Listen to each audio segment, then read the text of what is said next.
panoorin nyo, ha? Halimbawa, biglang nagkaroon ng isang napakalaking milagro. Yung Supreme Court, walo sa kanila, ni-reverse ang sarili. Bumalik. Okay. Walo.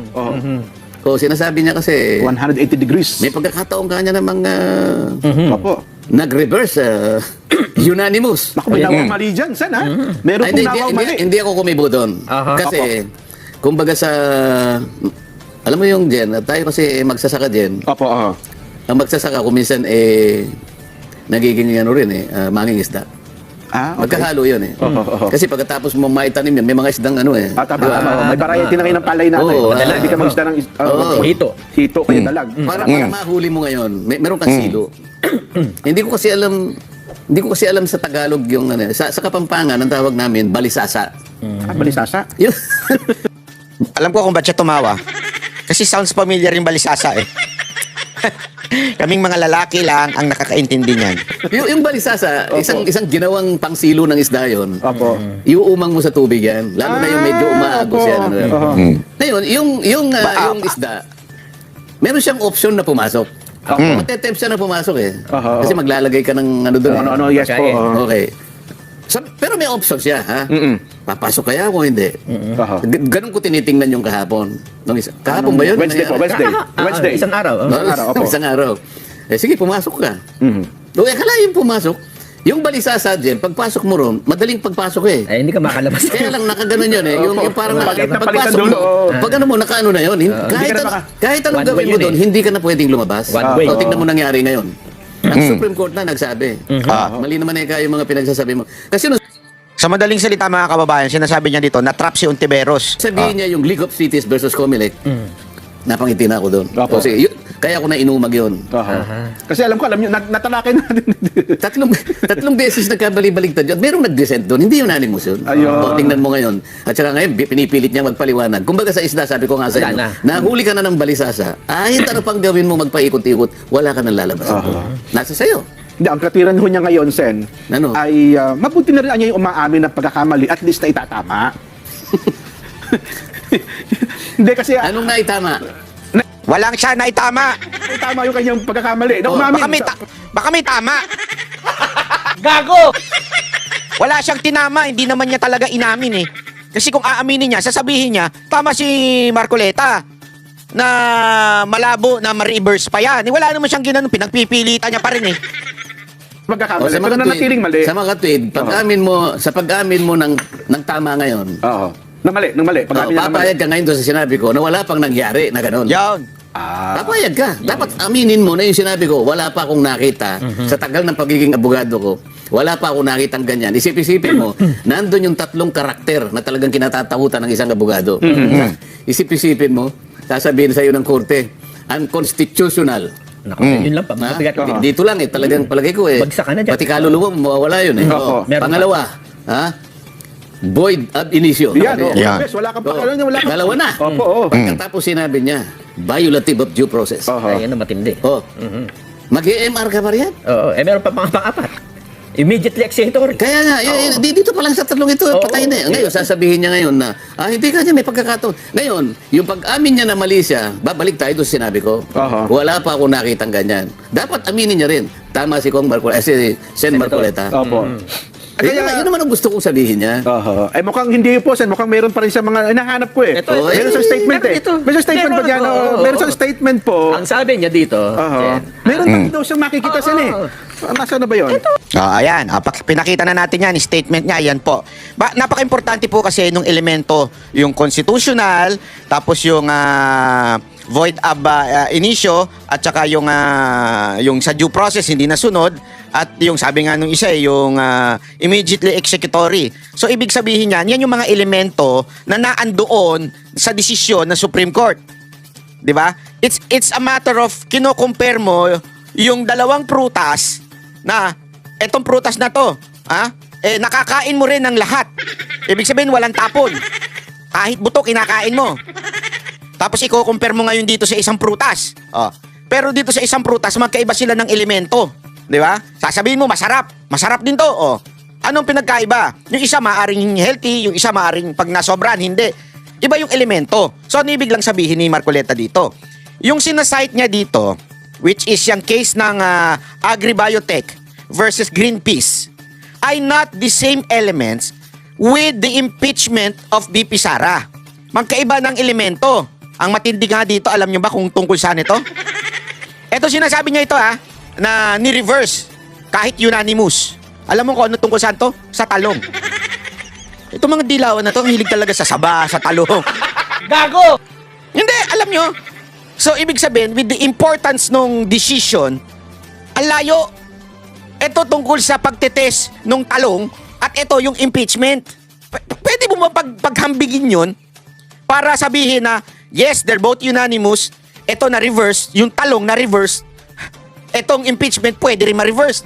Yung mga elemento nandito sa impeachment tulad ng void sa simula't simula, yung hindi nasunod ang due process, yung sinasabi pa na ano ba ito? Unconstitutional. Wala dito sa talong except yung constitutional. Bakit kanyo? Ipapaliwanag ko sa inyo para maintindihan nyo natin. Ito po yung case na yan. Yung biotech na yan. Kung babasahin nyo talaga na maigi itong kaso na ito, ang sinasabi lamang ng korte dito, pakita natin ng explanation niya. Ayan basta ipapakita ko lang sa inyo yung naging resolution o yung tawag dito conclusion o yung utos ng Supreme Court. Ito explanation dyan. Pakita lang natin para mas maintindihan natin kasi ang hirap dito kay Ontiveros, akala niya yung taong bayan ay katulad ng mga followers niyang tatanga-tanga. Ito. Sabi dito, yung decision doon sa International Service for the Acquisition of Agri-Biotech versus Greenpeace. Okay? Yung December 2015, yung Korte, Supreme Court, upheld the Court of Appeals application of the precautionary principle dun sa talong. Anak ng... So, sabihin, sinabi ng Supreme Court, kung ano yung decision ng Court of Appeals, yung CA, tama. Okay? It declared yung Department of Agriculture, order namin to null and void. Sa madaling salita, ito sa ano to, itatagalog natin para mas maintindihan natin. Sa madaling salita, sinasabi ng Supreme Court, hindi tama yan. Bawal yan. Hindi dapat yan na ginagamit as a test. Ganyan-ganyan. So, malalim pa yun, para lang sa kalaman natin. Malalim pa po yun. Mahaba po yung explanation na yun. Pero iniiklian na lang natin. Okay? Sabi dito, ang mga proponent ng talong na nag-hain na motion for reconsideration, okay?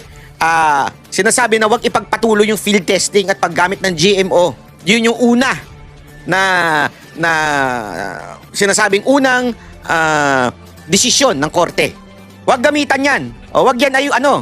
Okay? Tapos, siyempre, nag-motion, nag-MR yung kalaban at sinasabing ganito.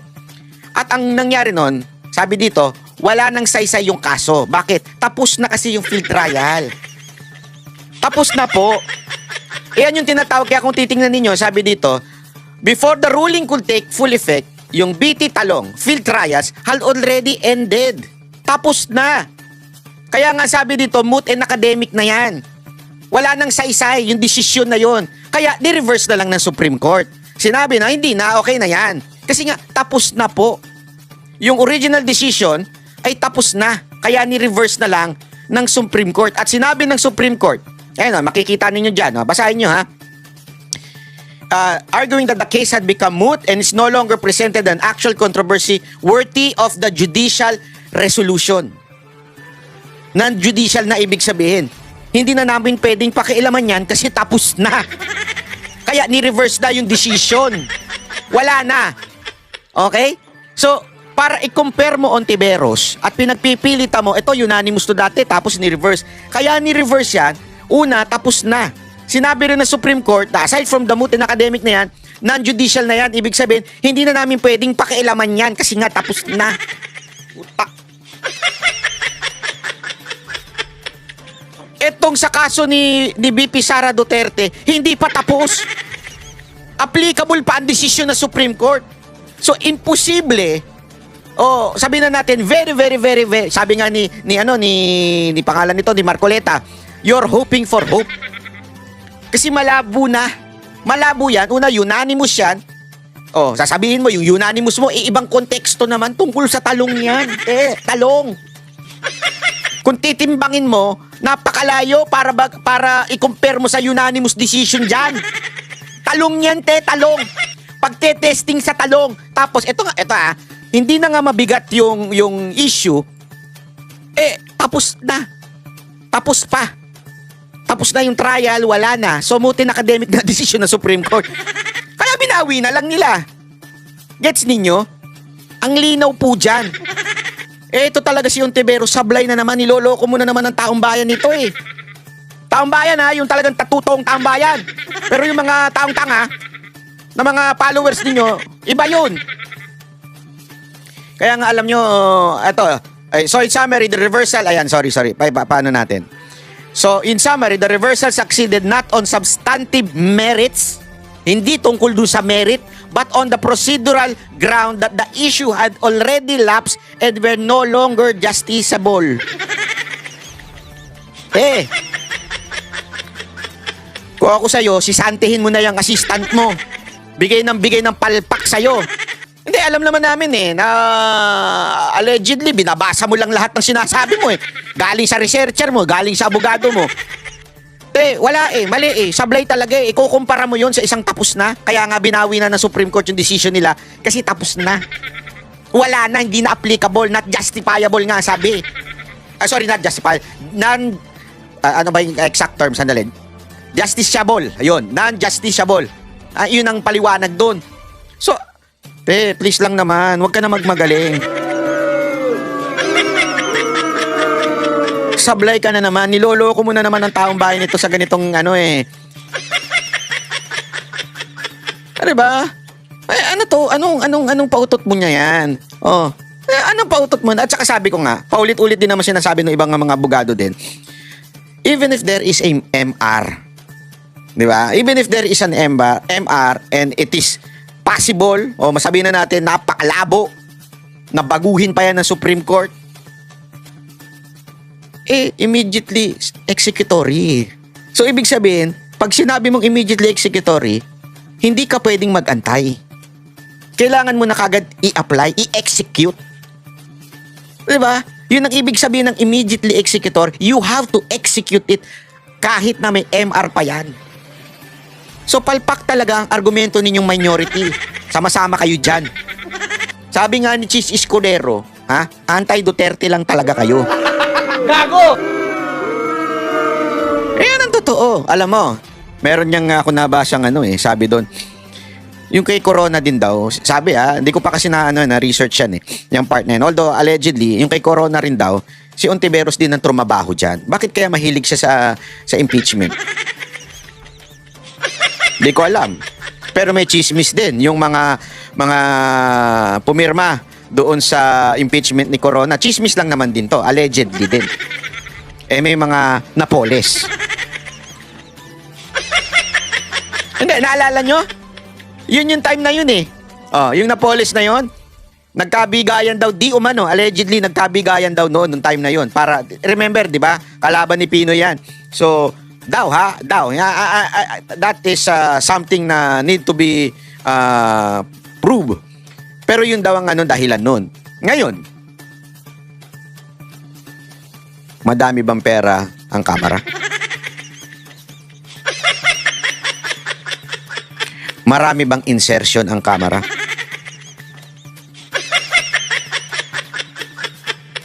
Malaki ba ang budget ng Office of the Speaker? Your conclusion is as good as mine.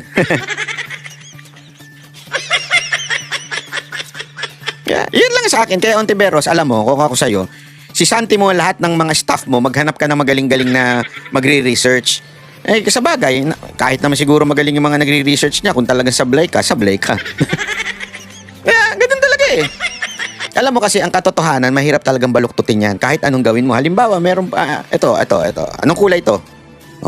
Sabihin mo gray ito. Mahirap talagang baluktutin. Puti ito di ba? So, hindi mo pwedeng sabihin gray ito, kulay pula ito, kulay blue. Kahit kulayan mo yan, di ba? Kahit labuan mo yung mata nung tumitingin, puti pa din yan. That's the truth. Yun ang sinasabi natin na stick on the truth. Bakit? Kasi kahit anong mangyari, lalabas at lalabas ang katotohanan. Di ba? Ayan, tulad niyan. Sumablay ka na, ngayon sablay ka pa rin. Kasi pinagpipilitan mo pa. Pinagpipilitan mo pa yung lintik na unanimous na yan. Iba ang konteksto niyang unanimous na decision ng Supreme Court diyan sa sinasabi mong ito yan, sa sinasabi mong yan, yung Greenpeace at saka yung Agribiotech o yung talong, iba yan doon sa impeachment ni VP Sara Duterte. Ang layo. Yung sabi nga diyan, wala na yung merit. Bakit pa didesisyonan niya ng paninindigan ng Supreme Court na kanilang decision ay unanimous? Kailangan na nilang bawiin. Wala na nga Tanungin ko siya, nandiyan pa ba impeachment ni VP Sara Duterte? Di ba nandiyan pa nung nagdesisyon ng Supreme Court? Nandiyan pa?